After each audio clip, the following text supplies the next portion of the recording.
Hello, hello, and welcome back to another episode of Diaries of a Six-Figure Coach podcast.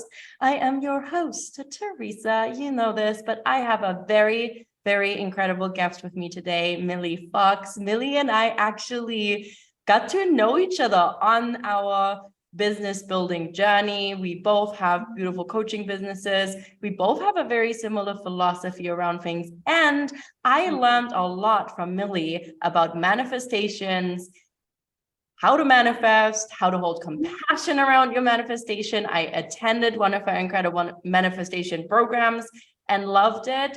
And I love her practical approach and her honest and authentic approach to manifestation. While it might be woo for some of you, I really love the voice she brings into that space. And I continue to see her growth and how she shows up in her life and in her business and what she's doing in the world and how she serves and guides her clients. And I was inspired to ask her to come on the podcast because she's fantastic and you're going to learn so much from her. So welcome, Milli. Oh, my heart is just bursting. That was such a sweet introduction. Thank you so much. I'm very happy to be here. Very, very happy and to connect with you, Teresa. Oh my gosh, you're so welcome. So I know that loads of people are out there with gigantic goals for their businesses. I actually do love that. I really, really do love that. Can I just say why first? Why? Yeah, go right in. Absolutely. Because people do not give themselves permission to dream. And that is just the one thing that setting a really ginormous goal does is unlock so much permission within a person. So the way I view goals, just real quick, is that goals are for growing you, expanding you as a person. The goals are for growing, they're not for getting. Okay, so we set the goals to expand ourselves and we have to detach from the idea of actually achieving them. Because if we're manifesting, we can't be attached to it anyway. So it just has to be the joy in the setting, That's what I think about it. Oh my God, I love that. Goals are for growing, not for achieving. Yeah, goals are for growing, not for getting. And I actually got that. I will credit the source. It was from Bob Proctor, his Thinking into Results program. Fair enough. Fair enough. Mm-hmm. He's definitely left a legacy for so many people around so many incredible teachings.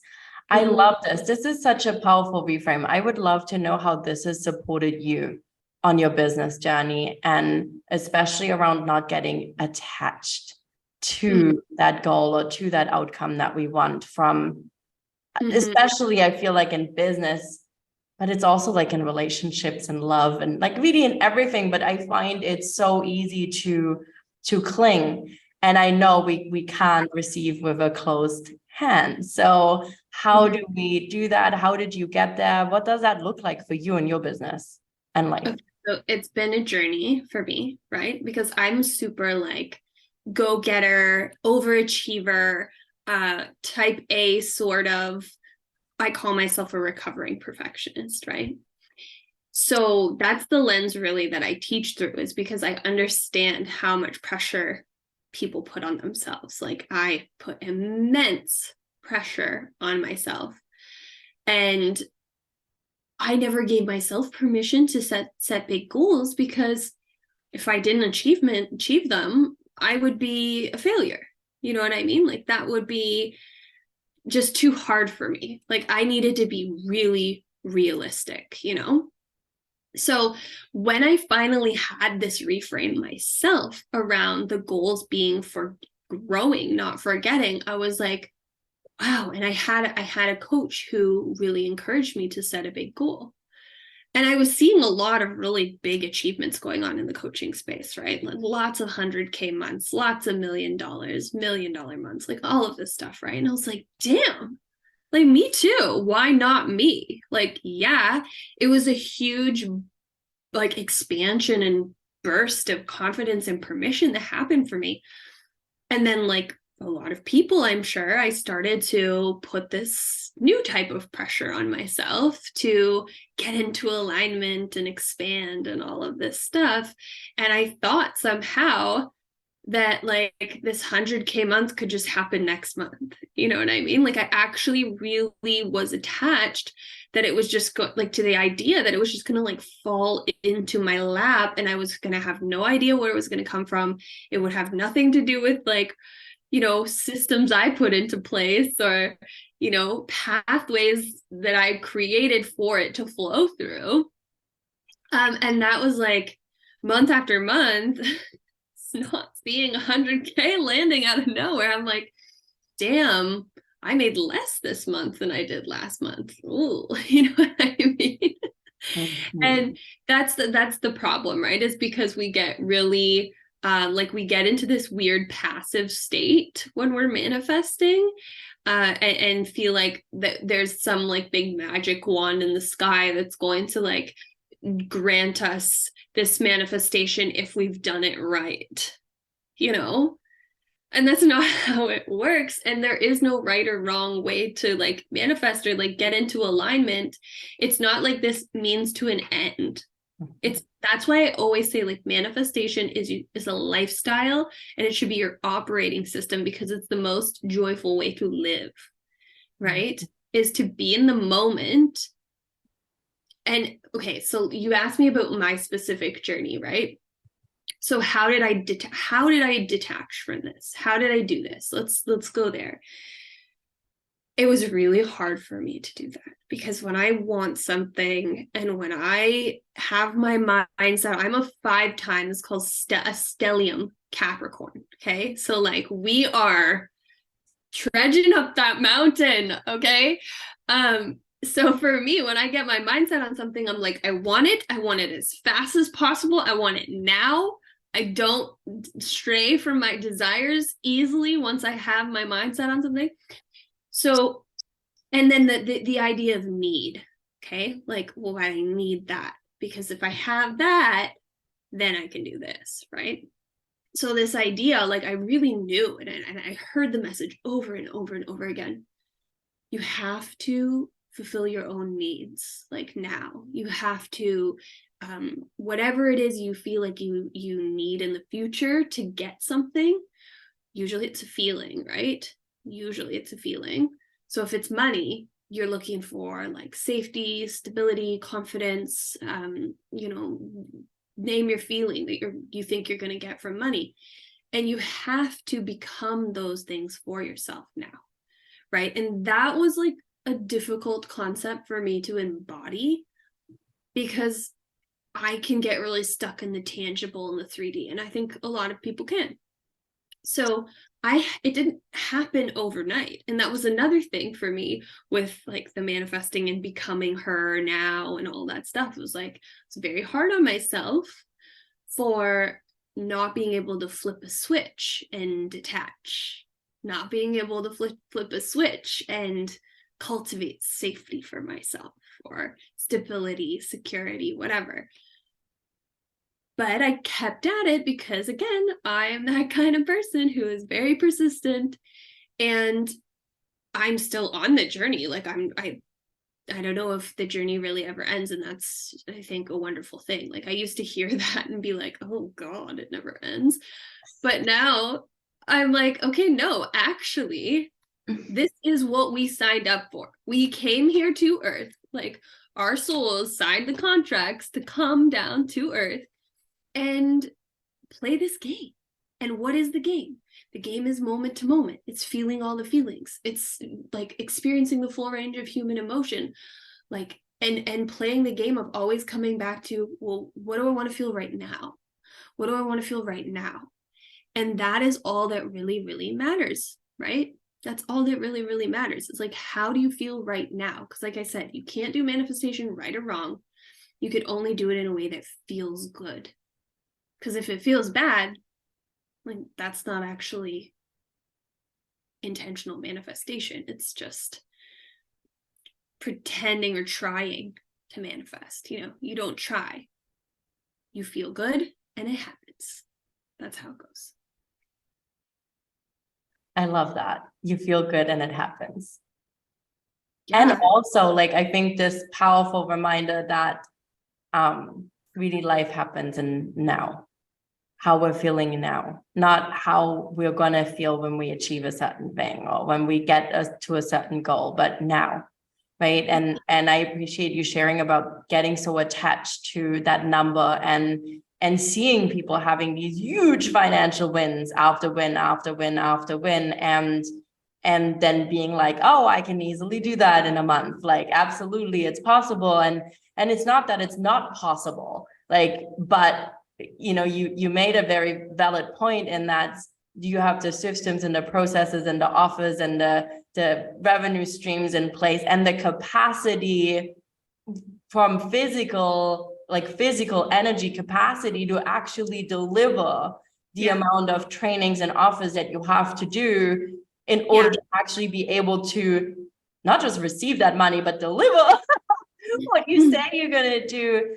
And I love that you're bringing this in, because when we get passive and we just sit there, and I've certainly been there where I was like, I don't need to know how, it's just going to happen. I'm just going to be aligned and I'm just going to feel good. And it's just all come together. And like, I really believed that for a while. It's all, and then I was like, hang on a second, this isn't actually working at all. And it's driving me crazy because I can't seem to get there. And then I kind of put my strategic hat on and really started looking at, am I even set up to be able to do that? Like, could I actually physically handle it? Do I have the systems and offers in place?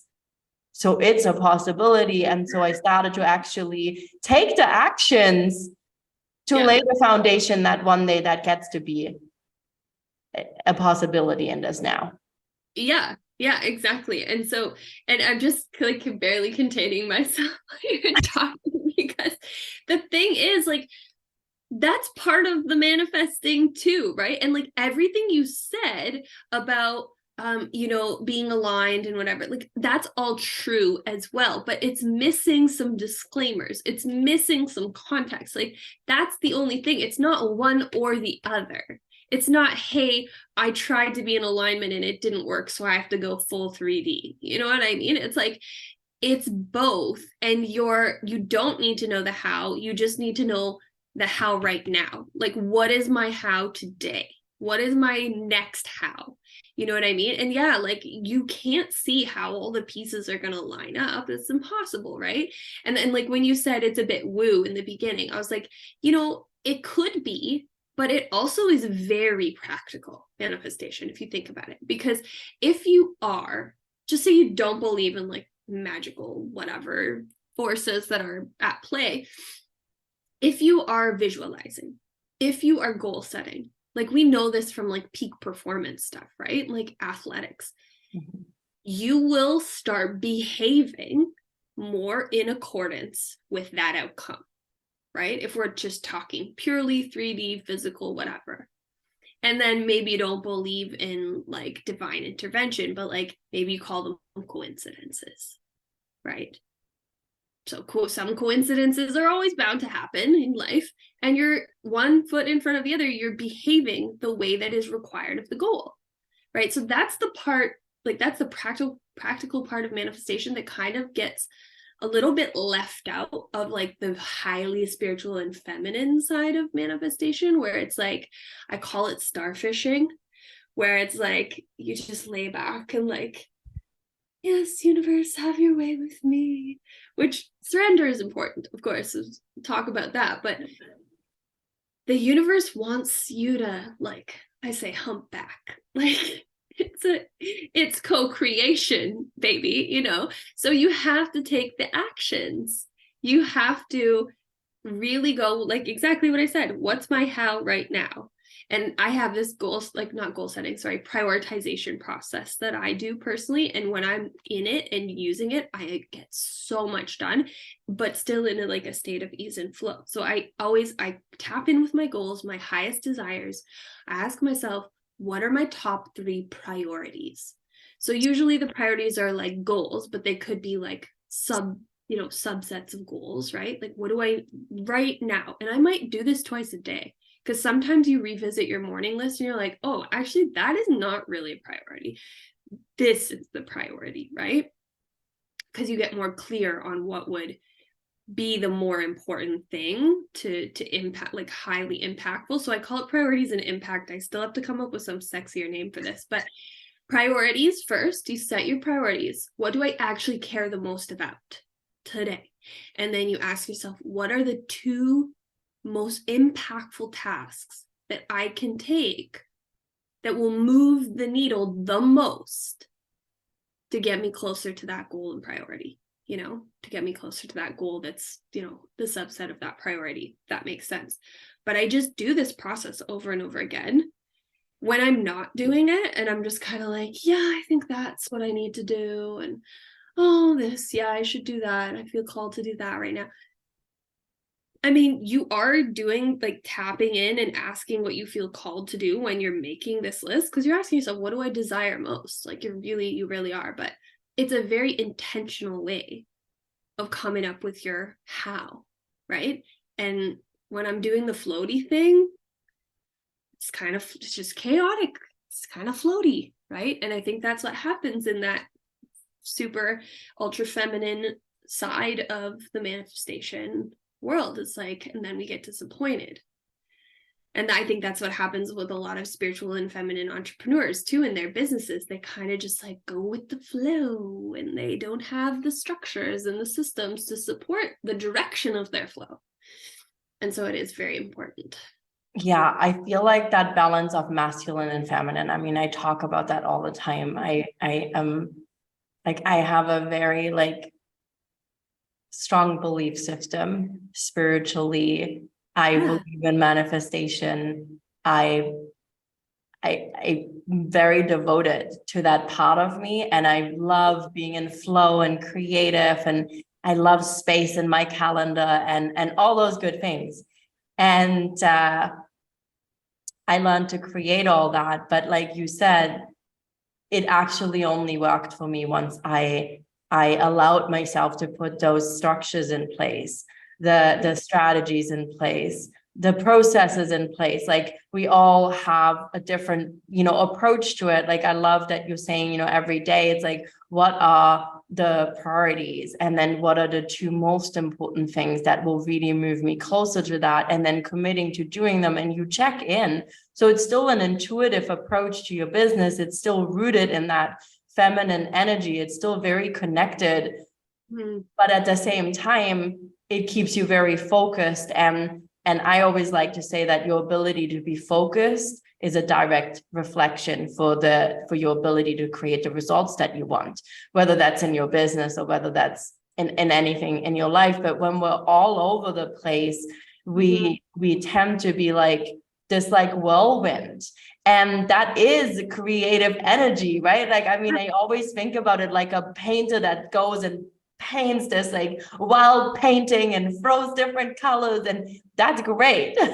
Right? And that's the process of creation, but we still are painting on a canvas. And so the canvas can be that process that you get to tap into, and that gets to hold your beautiful painting that you're painting, and that gets to hold you. And I found that very supportive. And I love that you said there's pieces missing, and you said it's co-creation, baby. I love that. I love that, because it helps us remember it's all of it. And I really believe in the oneness of things. Like ultimately it's one. Yeah. Creation is one, multiple parts coming together as one, moving as one, harmoniously, even when they seemingly seem opposite sometimes, right? Like to say I have systems and processes, but I'm a lot in my feminine energy might be for some people, how is it possible, right? But it actually allows me to be fully relaxed in my feminine. Exactly, because you need, like if you think about a river, like you need the river bed to hold the flow of the water, right? Like I always love that visual because it's so easy to connect with. And like what you said about the systems and structure, The other thing here too, and like this is something that I've struggled with personally, is like this pendulum swing, right? Where we like go really into the feminine and flow, and then we abandon the systems and structures. And then we go, oh, this is not feeling good. This is not working. And then we swing all the way back over into the masculine and the strategy. Or like, you know, I'm going to make this happen. I am so committed that I'm going to do it, right? And what happens in both situations actually is we are giving our power away to different things, right? So in the feminine side, what we're doing is we're giving our power away to, like, air quotes, like the universe. Although I mean, I'm not saying like I don't believe in the universe. I'm just saying like whatever we're believing is the divine power with the magic wand in the sky, right? Or like I said yesterday in my Master of Manifestation community, I said, don't give your power away to the vision, right? Because we visualize. I was actually leading like a visualization, which one of the things I say in my messaging all the time is like, we don't need to visualize all the time and vision board all the time and journal all the time in order to manifest, like, because you're giving your power away to all those things if you are believing that there are means to an end. You know what I mean? So you can't give your power away to the vision or the universe or whatever. And then in the strategy side, you can't give your power away to the systems or the strategy. You can't go, oh, this is going to be my silver bullet strategy. This is going to be my silver bullet system. Then now I'm going to get the 100K, like guaranteed. You know what I mean? It's like, and I know how I would have heard this before. If I was listening to myself speak at a previous version of myself, I would have been frustrated hearing this, because I would have been like, well, then what do you actually do? What do you actually do? Right? And I don't like oversimplification, but the truth is, and I've learned this over and over again too, is that when you integrate concepts, when you embody concepts, you realize there is no real other way to express them than very simply, because it is simple. Like I said, you feel good and it comes, right? You feel good in your systems. Then they're supportive of you. You feel good in your journaling, then it's supportive of you. You feel good in your visualizations. And the thing I was sharing yesterday in my group was, when you are visualizing, it's not because you're reaching out to that vision and trying to pull it in, right? Like Neville Goddard says, you always have to think from the state of the wish fulfilled. So basically what he says is like, you're in the state of the wish fulfilled in your vision, right? And by doing that, by loving that vision so much and just being grateful for the fact that you get to have that vision, because it gives you good feelings. Visualizing makes you feel really good, right? And that's the power. And that's the thing that you need to focus on and be grateful for, is the fact that the vision is your gift, not the achievement of the vision. So you're in the vision, state of the wish fulfilled. And by continuing to feel good and being in it, you build the bridge of incidence from the state of the wish fulfilled back to your current self. So you're not reaching outwards, it's coming inwards to you, right? And it's coming from within you rather than something external that you're reaching for. So feel good in your visualizing. If you have a manifestation practice or a business practice strategy that doesn't feel good, do something else. Do it differently. You have permission. Yeah, and I think that's so important. I mean, I have all of my clients, like the way I approach business strategy, I reverse engineer it. And we always start with how you want to feel. Yeah. And everything has got to align with that.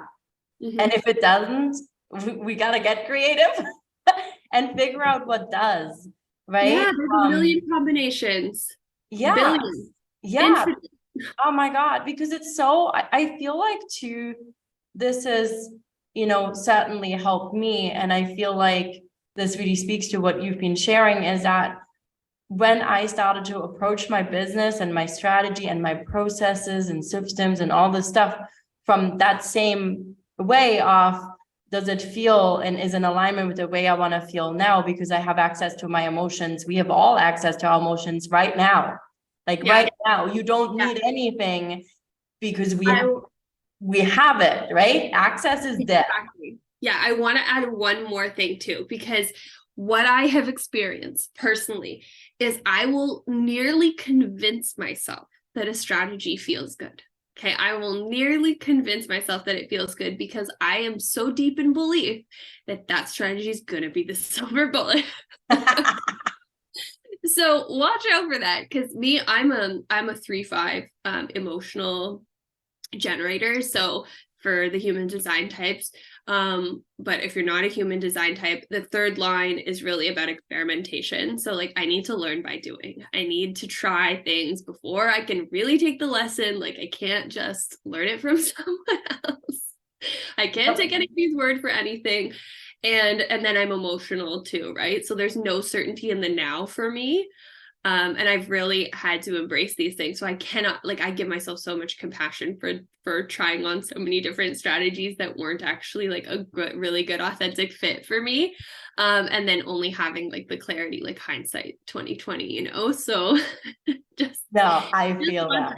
Yeah. I feel that. Well, I'm a 3-5 emotional manifesting generator. So and I have an open head, open ajna on an open heart. All my other centers are defined. And so I'm like, I really have, where I've been tapping into certainty is the feeling in the moment. Yeah, that's great. Yeah, we are so similar, actually. Yeah, so I get it. Like I've tried things, and that's why I also believe in like every month I review, I reflect, I look back on a month, what worked, what didn't, what felt good, what didn't feel good. Does this strategy still feel good, or is it time to refine it? And we get to do that again and again and again and again, and we get to mold and how we do things. But it's really been for me having the joy in the journey, really, really honoring that piece that has helped me to keep going through all the times when things weren't working, didn't look the way I wanted them to, the results didn't come in, scary looking at bills to pay. Like I've been there, like, and I always say that, like I've been there. And it was scary. And I know what it feels like to be responsible for your own economy, to be responsible for your own paycheck, to be responsible to pay people. Like, do not shame yourself for feeling fear.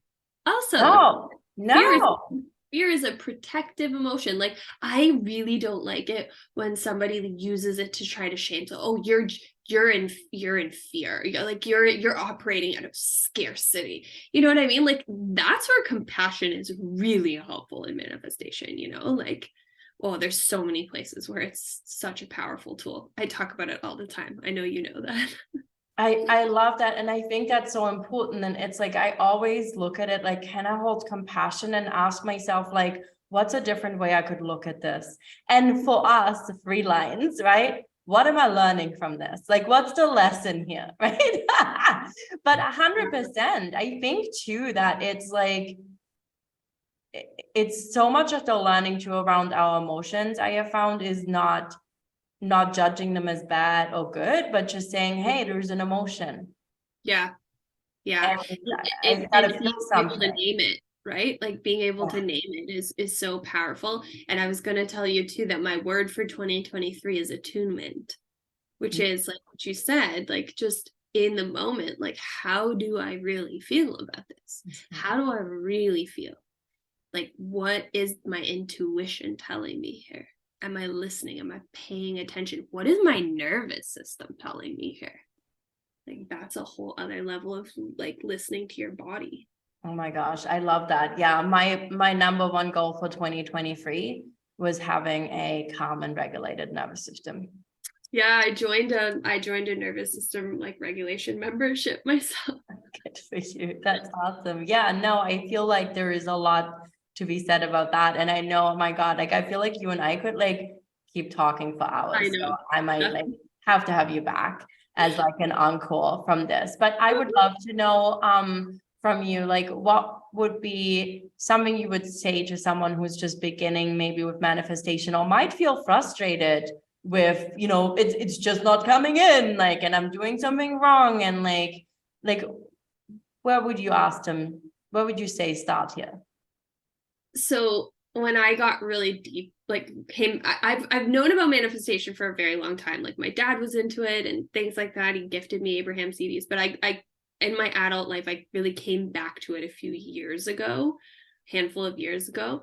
And Amanda Francis, if you know her, she's a coach that teaches a lot around manifestation. She says, you can't fuck it up. Right. And when I first heard that, I was like, how can you not? Like, there's a right way and a wrong way to do everything. Like, because if it's not working, you're obviously messing it up. That was my mentality around it. And so it's actually the truth. Okay, let me tell you, you can't mess it up because it's about the journey. It really is about the journey. And if that hearing that frustrates you, you have work to do. Okay. And your work is to start enjoying your life more right now. Like you have to meet your own needs more, because otherwise you're actually ditching ownership. You're ditching responsibility. You need to take radical responsibility. And I don't mean for what's happening to you or your circumstances. I mean for your moment, right? For how, and I talk about, like, it's about tipping the scales, okay? It's not about being perfect in our thoughts every moment. Like, I believe our thoughts happen to us. We decide what we do next with them, right? Like, sometimes we get intrusive thoughts. You have to decide what you're going to do next. So we have to take like radical responsibility for our moment to moment with a ton of grace and compassion, and just keep moving forward. Just be persistent about it. Get that burning desire in your heart and love the desire. The desire is the gift, you know, not the receiving. Oh my God. And being open. Yeah. Being super open. I feel this so much because it's a reflection of where I'm at and an embodiment of where I'm at in my life now. That's so good. I'm so happy. And choosing that and making tough decisions and every day getting up and being like, how do I want to feel, and how can I create the most exquisite moments of now, one at a time, and really breaking it down to the simplest things, you know, like it always the simple things, but it really is like that journey and coming to the place of being that I wanted to be for so long, which is a loving, peaceful state where my mind's been quiet. I've not had a busy mind since since the beginning of the year. It's now January 20th as we're recording this, and the episode will end February, so we'll see where I'm at, but it's been a very blissful, joyful place to be. But it requires this focus on the journey and not on anything else, on the moment and not on what's coming or what has been, or like present. And making those choices over and over again, it builds so much self-trust, right? It really, when you can trust yourself to be there for you and to give you what you need, then you can really lean into trusting the universe. My gosh, so true. It is so true. I definitely feel like trust is just present now. But this was not the case all the time. But that is another story. Yeah. My goodness, Millie, this was amazing. I feel like my listeners will want to know where to find you. How can they follow you? How can they tap more into all the beautiful things that you have to offer around manifestations and supporting them in their business and in their life?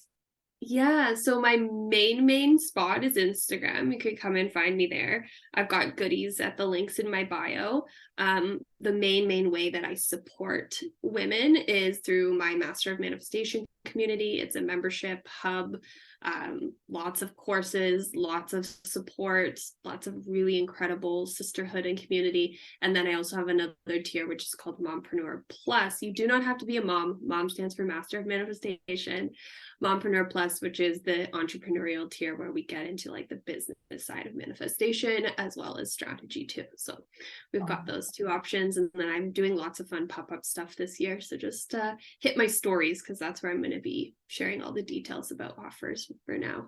I love that. Well, I'll make sure that the link to your Instagram is in here, and then people can check out the link in bio. And I would highly recommend dropping into Milli's world and following her and seeing what she has to say. I've certainly learned so much from you, and it's been such a joy that I get to, I feel like, co-create alongside each other in business and in life. And we have this beautiful connection. And I love that that's continued on, regardless of what's happened in our world or where we've both been in the world, because we've both been moving and living in different places. And hey, maybe we get to meet in real life one day. I know, I missed you when I was in Toronto. So maybe, you know, there's going to be a trip back to Toronto at some point in 2023. So hopefully this time we'll get to actually see each other. Milli, big hug. Thank you so much. This was such a joy. Remember, everyone, the journey. Focus on the journey. Re-listen to this, because I feel like you're going to pick up different pieces that will really be important. And make sure you follow Milli at Milli Fox on her Instagram, and have the most brilliant rest of your week. Take care. Bye.